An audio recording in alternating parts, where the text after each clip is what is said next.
नमस्कार। Force is supreme law partner के इस नए एपिसोड में मैं doctor Ajay Kumar Pandey, advocate, supreme court of India, आपका स्वागत करता हूं। जी हां, पेश है एक और नया मुकदमा सुप्रीम कोर्ट से उत्तर प्रदेश पुलिस को लेकर। ऐसा लगता है कि फिलहाल उत्तर प्रदेश पुलिस और सुप्रीम कोर्ट का 36 का आंकड़ा चल रहा है। चाहे वो अतीक अहमद का मामला हो, चाहे मुख्तार अंसारी का मामला हो, लगातार उत्तर प्रदेश पुलिस अपने को सुप्रीम कोर्ट में डिफेंड करती हुई नज़र आती है। चार्जशीट का मसला हो, ज़मानत का मसला हो, इनकाउंटर का मसला हो, तो यह जो पुलिस की उल्टी परेड सुप्रीम कोर्ट में शुरू हुई है, खास करके उत्तर प्रदेश पुलिस की, उसका सिलसिला चल ही पड़ रहा है। इस हालिया मुकदमे में सुप्रीम कोर्ट एक बार पुनः बहुत सख्त हुआ और अच्छी लतार पिलाई उत्तर प्रदेश पुलिस को। ताकीद करी, कानून के अंदर रहकर कानून को समझकर काम कीजिए, वरना महंगा पड़ेगा। जी हां जनाब, ये महंगा पड़ेगा। ये जो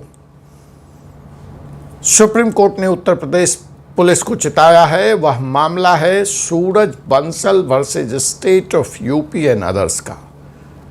इस केस की सुनवाई करते हुए जस्टिस अभय एस ओका, उज्ज्वल भूयान ने उत्तर प्रदेश में जो पुलिस की परिपाटी है चार्जशीट को लेकर, उस पर गंभीर चिंता जताई, गहरा दुख व्यक्त किया और आक्रोशित भी हुए।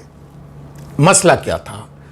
मसला यह है कि जब यह सूरज बंसल का केस सुप्रीम कोर्ट के सामने आया तो उन्होंने देखा कि पुलिस जिस वक्त इंट्रोगेट करती है, एक अपराधी को, एक एक्यूज को लाती है, थाने में बंद करती है, मारती पीटती है, थर्ड डिग्री का प्रयोग करती है, नंगा कर देती है, तरह तरह के प्रताड़ित करने का हथकंडा अपनाती है और उसके बाद ज़बरदस्ती उस व्यक्ति से कन्फेशनल स्टेटमेंट ले लेती है कि हाँ जी, उसने यह अपराध किया है।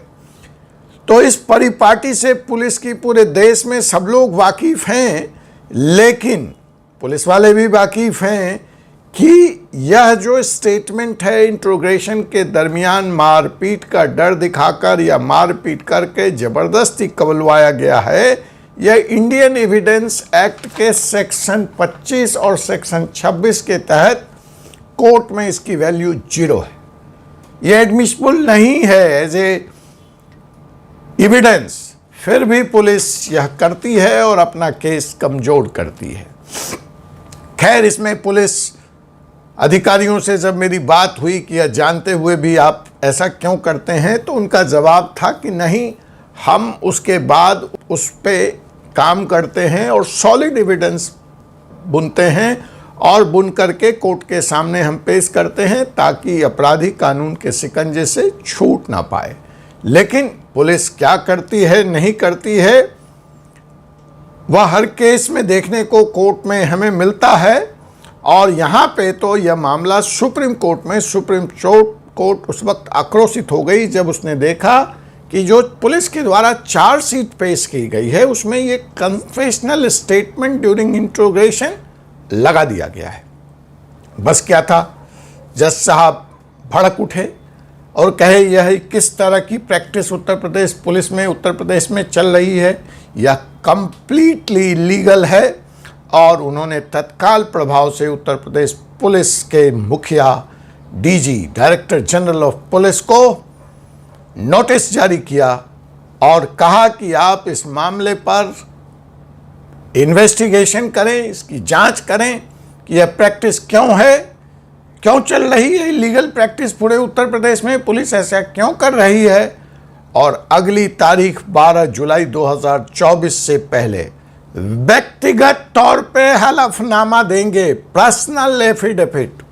यूपी पुलिस के मुखिया हैं, डायरेक्टर जनरल ऑफ पुलिस हैं, उनसे व्यक्तिगत हलफनामा देने को कहा गया है। जांच करने के बाद जिस जांच में उन्हें यह बताना है कि आखिर यह इलीगल प्रैक्टिस अब तक उत्तर प्रदेश में सरेआम कैसे चल रही है, चलने की इजाज़त दी गई है। अब यह मामला 12 जुलाई को माननीय जस्टिस महोदय की अदालत में पेश होगा, जहां पर उत्तर प्रदेश पुलिस के मुखिया अपना व्यक्तिगत हलफनामा दाखिल करेंगे और जो ताज़ा स्थिति है उसके बारे में बताएंगे। मुझे आशा है कि सुप्रीम कोर्ट के इस कड़ी फटकार के बाद जो उत्तर प्रदेश पुलिस के डायरेक्टर जनरल साहब हैं वो इसका संज्ञान लेंगे और तत्काल प्रभाव से सरकारी आदेश के द्वारा सभी थानों को, सभी पुलिस अधिकारियों को इस प्रैक्टिस को, इस इलीगल प्रैक्टिस को, लोगों को मार पीट, प्रताड़ना, कस्टडी के दरमियान डर दिखाकर जो स्टेटमेंट लेने की प्रथा है, शायद उस पर लगाम लगेगा और व्यक्ति का फंडामेंटल राइट, फ्रीडम और कानून का सम्मान, ये सारा कुछ सुप्रीम कोर्ट के इस स्टेटमेंट के बाद, इस एक्ट के बाद शायद उत्तर प्रदेश में होगा और पुलिस का एक मानवीय चेहरा हमारे सामने प्रस्तुत होगा। मैं बार बार कहता हूं कि भले योगी आदित्यनाथ जी उत्तर प्रदेश को उत्तम प्रदेश बनाने की बात करते हैं, उसको इंडस्ट्रियल और फाइनेंशियल हब बनाने की बात करते हैं, लेकिन जब तक पुलिस का करूड़ चेहरा, पुलिस का अनैतिक काम और law and order but in a constitutional way नहीं सुधरेगा, तब तक व्यापक तौर पर उत्तर प्रदेश में इन्वेस्टमेंट का आना संभव नहीं होगा। अगर आ जाएगा तो रुकेगा नहीं। तो इस केस में आगे जो भी अपडेट होगा उसकी सूचना हम आपको देंगे और आपसे पुनः मुलाकात होगी एक ऐसे ही मुकदमे के साथ, ऐसे ही एक नए कानूनी विषय के साथ। तब तक मुझे advocate doctor Ajay Kumar Pandey, advocate supreme court of India को अनुमति दीजिए।